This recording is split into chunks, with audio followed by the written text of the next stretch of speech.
Welcome to the Business of Platforms, a video podcast series where Vivaldi will be chatting with the world's leading marketers, thinkers, and innovators about the evolution of business and the exciting ways in which platforms are helping companies and brands deliver greater value. Welcome. My name is Erich Joachimsthaler. I am the CEO of Vivaldi, a strategy consulting firm in New York City that focuses on commercial impact. This is the Business of Platforms podcast, and I am with a guest, Pierre-Laurent Baudey. He's a thought leader, a thinker, a consultant, an executive, and the leader of a company called PLB LAB. Welcome to the show. Yeah, thanks, Erich. Thanks for having me here. Very inspired and honored to be here. So exciting. We are working on trying to understand how brands connect today with consumers, and we look at the business of platforms because the world has changed from a world of pushing out a product to customers and consumers to a world where brands connect in a very new way with brands. And I'd like to start perhaps here, Pierre-Laurent.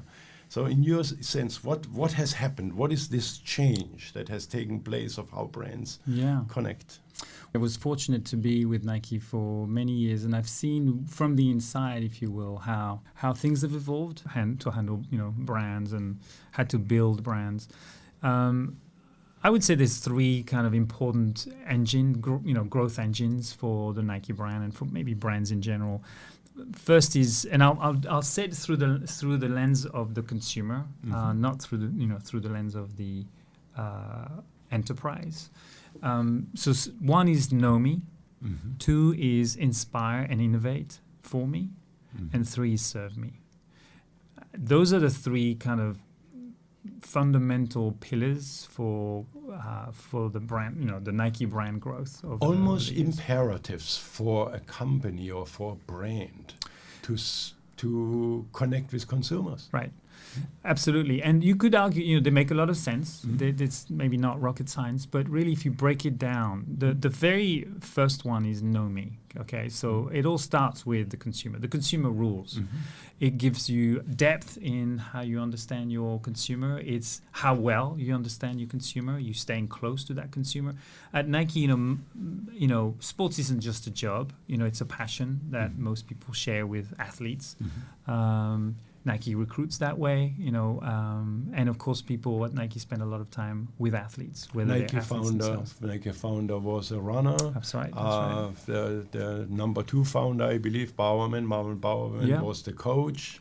They were closely connected to athletes. Knowing me was almost like they manifested what knowing me is as a brand. They understood consumers. Yeah, it wasn't really about research. It was really about living and breathing the sport, right? So, of course, insights come out of that understanding naturally, and it's potentially one of those things that Nike does best. It's behind every Nike success. Incredibly closeness to the consumer, consumer to the athlete. Right. Any one athlete, really, professional athlete, amateurs, and anyone like you and me. That's right. And you'd actually push that sort of obsession to an extreme, I would say, to a next level, maybe better said, in 2009, when the company completely reorganized itself from a business-centric organization with footwear, apparel, equipment, to a truly consumer-centric, category-driven organization where people would be organized around running, basketball, sportswear, etc. So it's almost another layer of customer centricity, another layer of being close to the customer or consumer. That's right. It's really about the depth of how well you understand your consumer. What second? Yeah, so that's obviously great. It's but what do you do with that? That's where obviously success also comes from. So inspiration and innovation. For as long as I can remember, Nike's mission actually has been to inspire and innovate for every athlete in the world. And by the way, if you have a body, you're an athlete. So this is not so much about, arguably, about depth and how well you know your consumer. This is about breadth and how much you're going to be able to show and manifest relevance for your consumer. Innovation is really what I would say has been at the core of Nike's success, right? You know, to really continuously give the athlete the tool that they need to perform at their very, very best. But Pierre-Laurent, you said that that's not enough either. So no, that's so a good ingredient. Right. What's the third? Well, the third and more recent sort of movement, if you will, that Nike and many other brands are moving towards is this notion of serve me, which is now not so much about depth or breadth, it's about length. It's not so much about how well you know your consumer or how much you're able to provide relevant stories or product to them. It's how long you're going to be able to maintain that relationship. So it's not really about a transaction anymore. It's about a relationship. And it's this notion that it's not about whether consumers will be loyal to Nike. It's about how loyal Nike can be back to its consumers, and really building a two-way relationship. So over the last 10 years, Nike's been spending a lot of time dimensionalize this through the lens of service. You know, they don't just provide products and stories; they provide services to enable the athlete, starting with product access. Through first exclusive reserved products, memberships, but also services like track your run or a library of NTC workouts. If you're into working out. So that's interesting. Nike. So in the first one is Nike is a company that understands me very well and is very close to me. In the second sort of approach or model, if you think Nike helps me with the latest things, there is new innovation. Nike always innovates around technology and performance. I want the latest things. It creates another impulse of purchase. It's another impulse for me to stay with Nike, but it's still transactional. This third stage is really interactional, which is a very different, and it's about, when you say long term, it's about the amount of interactions that you have that creates value. In a way, that's how it works, right? Yeah, and I think, of course, the digital technologies and platforms have been at the core of that. I've enabled that, that's serve me component, if you will, to the extent that you are creating an ecosystem around your consumer where you can be in touch with them at pretty much throughout the entire day. And also what's interesting with this serve me piece is that it's starting to create some feedback loops to reinforce the know me piece. The more you interact with a consumer and the more they interact back, the more you know about them. And the more relevant your innovation, your inspiration becomes. And so I think it's just those three pillars kind of work together. Yeah, it's about how you enable my life, how you serve me in what matters to me. And I would think that any listener, any company, any brand would need to apply this model and say, how much to what degree are we in a know me stage and serving clients or being connected to consumers through customer centricity, deeply connecting them. To what extent we are in a inspiration or a innovation stage, if you will, and innovate for me, or are we transitioning, or are we really in this serve me stage? I think for me, there's no question that brands are in the business of relationships nowadays. This is what I think the successful brands have understood.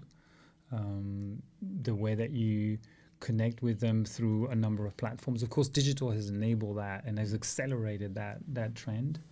Many people like to mention the Amazon, of course, Prime model, which is a pretty amazing, persistent sort of ecosystem that is helping, create value for you as an individual and create value for, obviously, Amazon as a platform.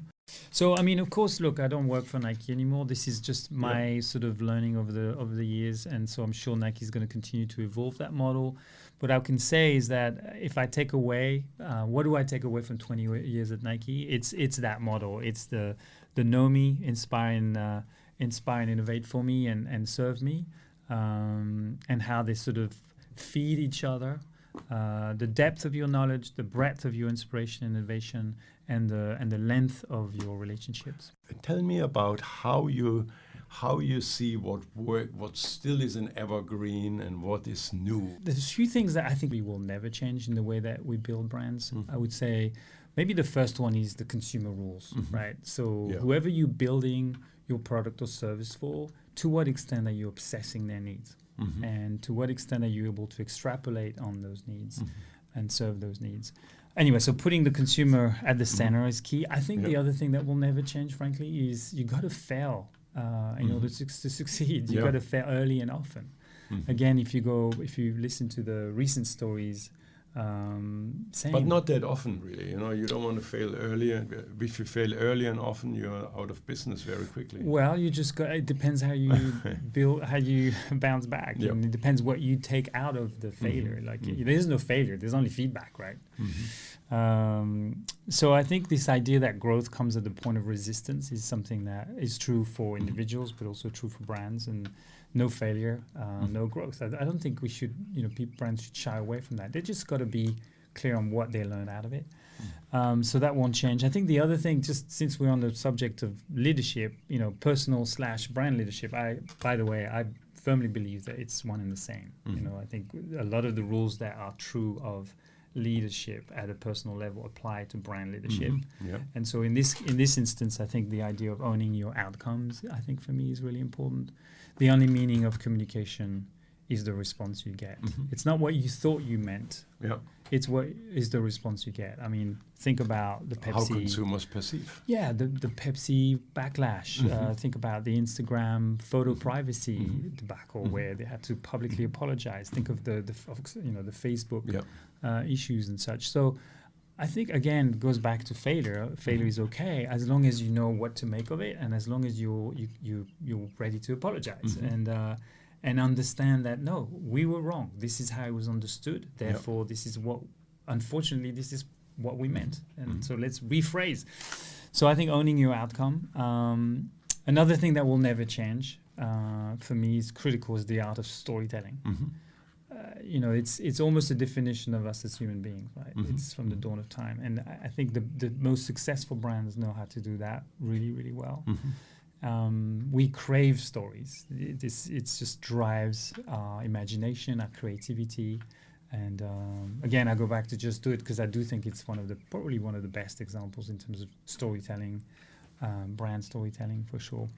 So, and Just Do It is a lot more than just a story. Absolutely. Just Do It is. It's a call to action. It's It's a motivation. Yes. But the way you bring that to life is through the amplification of very personal stories that people can project themselves into. Interesting. Yeah, so I think that those things won't change. Another thing that I've been reflecting a little bit about recently is the importance of execution.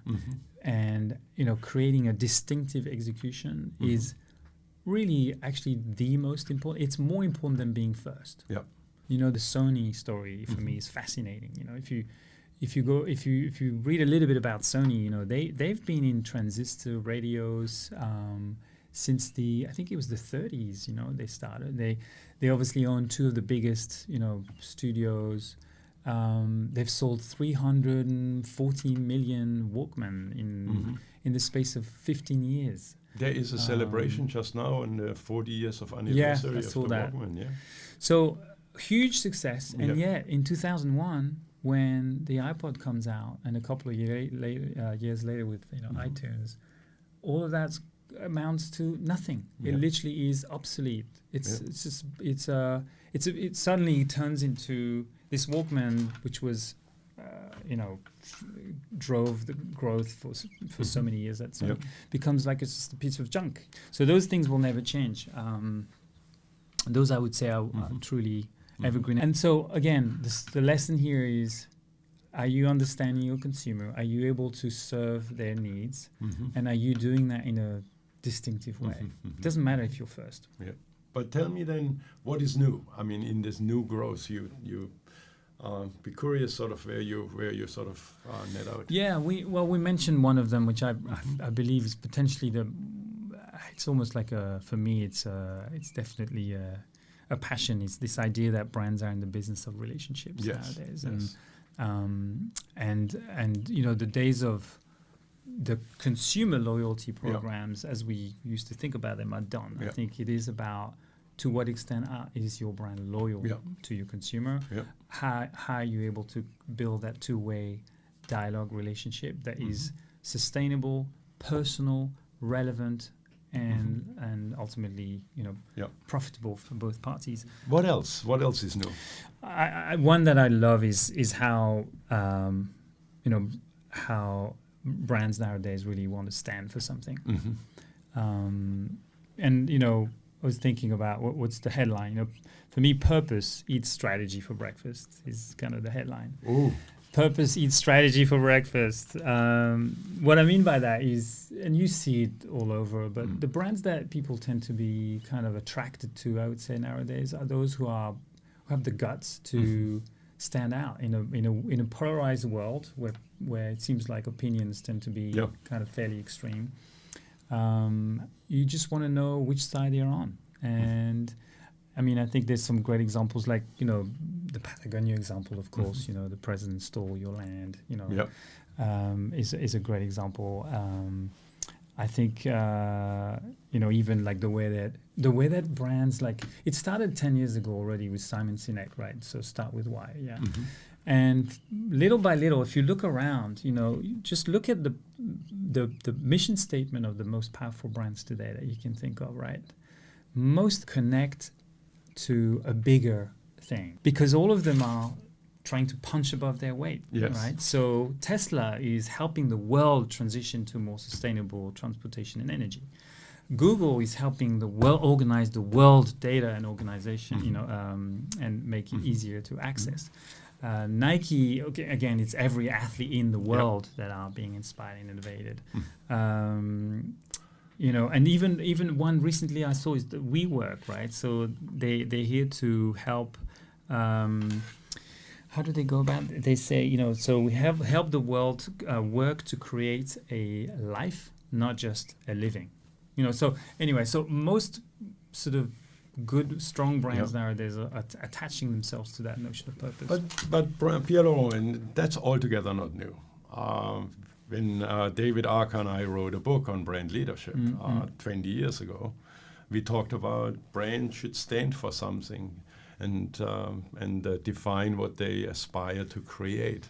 It's exactly the same thing when we hear about brand purpose today. If that's what it is, it's been around forever. I think you're right. I think and again, having been at Nike, I've seen this from within. I mean, Nike's always stood for something when many brands out there were failing to. So it comes with how much guts you have, for sure. And I think the only reason we talk about it more, I think, is because of the polarization of the opinions out there, and because how tough it is nowadays to compete. And so I think you just got to cut through. And the way to cut through is to build trust. And the way to build trust is to be authentic and stand for some values. By the way, again, a parallel between brands and individuals. I would say the recent trends around leadership nowadays is definitely about authenticity. And the strongest leaders are those who are able to really show up at work just the same way they are at home. Going back to brand purpose, there has been a big, large degree of criticism of brand purpose efforts by companies. You know, lots of companies. I mean, in a way, does brand purpose and the discussion really still serve a useful purpose? Yes, great question. I think it does. I think it's down to knowing who your consumer is. Because at the end of the day, it's okay to alienate a sliver of your consumer base, providing you know it will serve the bulk of your consumer base. So it's really an arbitration. It's a trade-off. It's like, okay, we might piss off, you know, 100 of those, and we'll make 1 million of those happy and engage with our brand. So I think it's a trade-off. I finally have understood this whole thing about brand purpose. It's a new word in the many words of brand language, if you will. But it's not just a new word. If you think of it as an exercise, as a project, as a thing that you take on as a company, it becomes a project. But when you think about it, it is brand purpose is really a means to an end. It's not the end that matters. It's a means to an end. It's a way for a company to grapple with the fundamental questions. What do we stand for? Yeah. And by doing that, you also define what you stand against. And that is what matters. It is a means to it leads to an end rather than an end itself. You're not doing a brand purpose in order to create a new tagline, in order to communicate to customers and with more effective advertising. Yeah. It's an exercise that a company or brand needs to grapple with to come up with the end, and the end is to define what you stand for and what you aspire to create and what you stand against. Very well said. I think that's the brand purpose. Yeah, I think more and more the mission statement is there to describe who you are and not what you do. Yeah.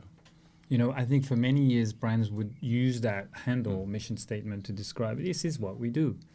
Well, yeah, but nowadays I think mission statement starts to again stand for a lot more than that. I see. Like the Airbnb is about belonging, not accommodation. What they do is not in their mission statement. I see. What they're going after and their sort of their values is projected in their mission statement nowadays. So I think you're. It goes to Simon Sinek again. It's what they do, what and how. That's not what matters. What matters is the why. Absolutely, and I think nowadays maybe that's another one, evergreen versus new.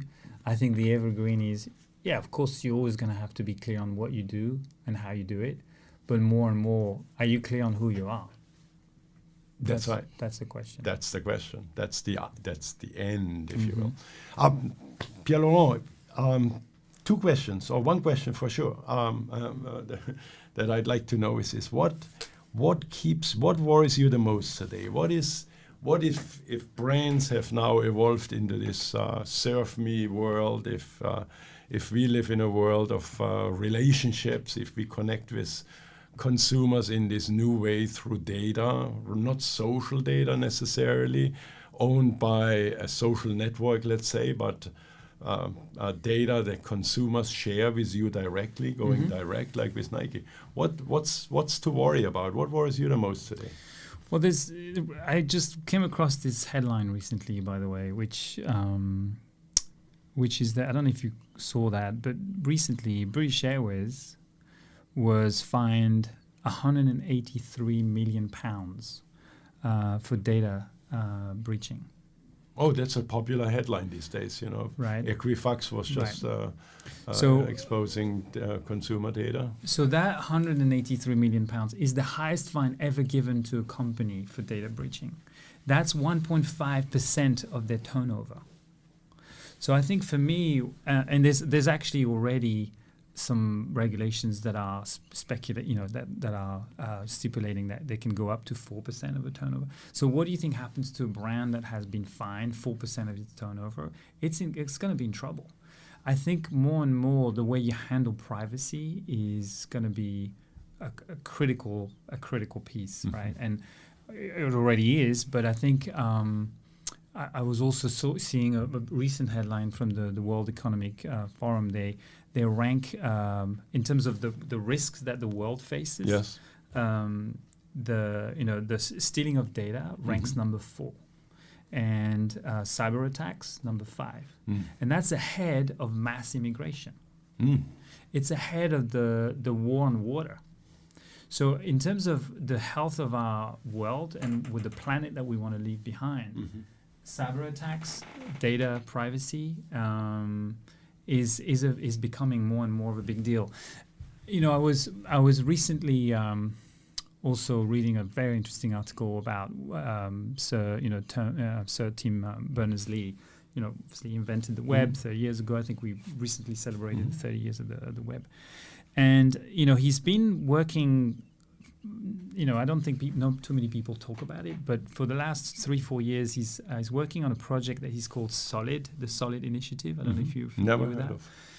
And what he really wants to do is help re-decentralize the web. You know, he's actually horrified by the way that over time individuals have lost control over their own data. And so what he wants to do is give people ownership back of their data that today third-party web services are able to use. So he's actually created a company, Interrupt.com, that's VC funded, that's working full-time on the Solid technology. They're very basic platforms. They're open platforms. There's no JavaScript. It's pretty basic. You can write in any language, and it's essentially a syntax that overlays on top of the current web sort of syntax, which allows the individual to create their personal servers where their data will be hosted, and they can then decide who has access to that data. There is no advertising. So now think about what the impact would be on brands. They've just caught up on this idea that, hey, it's not about creating consumers anymore, let alone fans. It's about, you know, engaging with members. And now they're going to slowly discover that actually that data they will no longer be able to use freely, potentially. They will no longer be able to advertise directly to individuals, potentially, on the web. Like, imagine a world where I have my own server, where I release whatever I want to whoever I want. You know, I can harness that data myself. I may even pay somebody to actually manage that data for me. So it's a completely different world, kind of overlaid on top of the web world that we know today. That is incredibly fascinating, incredibly visionary. And I think it is in a way creating a currency for consumers. In a way, it creates more power to the consumer. Absolutely. And number one. Number two, it establishes a stronger relationship between consumers and brands, but not one that is owned and controlled by the brands, that is enabled and facilitated, if you will, by brands, and consumers remain in control. Absolutely. So I think it, and beautifully, there we are going back to platforms. It is almost the oxygen or the that drives the platform business, the growth of platforms, because the more I build a system or ecosystem or system of trust that around my brand with partners, the more that consumer is willing to share their data. It is not that I control the data. Right. And the more I facilitate that sharing of data because I take privacy serious, I establish the trust with that consumer, the more I create value for everyone in all my partners. And the more I serve the ultimate goal we started the conversation, to serve the customer and the consumer. And like you said, I mean, unless I'm convinced that you as a brand are going to help me and serve me, I'm not releasing my data. Exactly. So it is up to the brand to show back to the brand having to show loyalty and build trust. Pierre-Laurent, I am so excited. I'm excited because many of these conversations about privacy, many of these conversations about consumers sharing data end up almost making me feel desolate, making me feel nearly depressed, because it is like somebody owns my data, and somehow even the best of companies, British Airways is a wonderful company, and Equifax is a very important company that has a lot of consumer trust in many ways, and they have privacy issues. And so this message you have, Pierre-Laurent, is actually a positive one. Yeah, absolutely. It is actually a future that I'd like to be part of in some ways. And just to build on that, because you asked me, what keeps me up at night. One of the projects I'm working on now is around this, the importance and the role that creativity has in our lives. Yep. I mean, again, creativity is arguably how you define human beings. Mm-hmm. I believe that we were born to be creative, and all of us have it in us.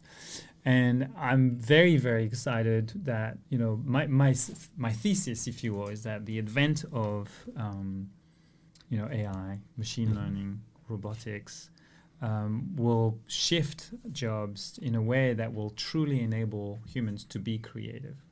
I think that to me is one of the other really exciting thing I'm looking forward to, is truly the power of AI, and what it's already doing. It's already changed so many things around us that we barely can list them all. And already today I read 20% of all patents within IBM are AI related. It's truly going to change. I think there was a recent report by PricewaterhouseCoopers that's, I think, just only a couple months old, that was saying that 38 million jobs will be created around AI in the field of environment and managing climate change.